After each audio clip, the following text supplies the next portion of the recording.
Новый мост построят в Верхоянском районе к Исеху-Аланхо. Переход в Восточный Белях не только соединит населенные пункты, но и откроет путь к Ивано-Бытантайскому району. Стоимость проекта составляет около 45 миллионов рублей, передает Альбина Павлова. Мостовой переход через Восточный и Западный Белях автомобильной дороги Верхояне имеет региональное значение. Так, автозимник Батагай-Саткарыр протяженностью 289 километров соединяет два арктических улуса. В марте начались буровые работы, сперва пошли сейчас, а бетоном это сваи сейчас, вот это, которые мы сделали, поставили, они называются бурозаливные.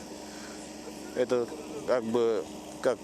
вставляется труба, туда заливается бетон, арматурой, армированный бетон, и на этой опору ставится вот основная конструкция. А если так взять вот такие мосты, вот на северах, на северных улусах, вот таких мостов. Проектные изыскательские работы по строительству первого в Верхоянском улусе металлического моста в настоящее время завершены. На Западном Беляхе до строительства капитального моста возведен временный переход, а на Восточном идут бетонные работы. Подрядные организации имеют опыт по возведению и строительству сложных мостовых конструкций.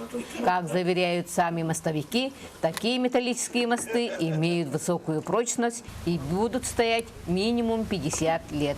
На отрезке Батагай-Верхоянск на двух речках производится строительство двух мостов. Это Западный и Восточный Белях. Помимо этого, на этом отрезке по мероприятиям Исех-Аланхо будут производиться работы по установке новых знаков, дорожных знаков. Будет ямочный ремонт с 55 километра по 67, это до города Верхоянска. А еще на отрезке автомобильной дороги Яна будет установка барьерных ограждений и сигнальных столбиков. Отрадно, что сегодня молодежь республики научилась строить мосты на своих дорогах. И благодаря им на крайний север вместо старых деревянных мостов появляются новые современные переходы. Альбина Павлова, НВК Саха, Батагай.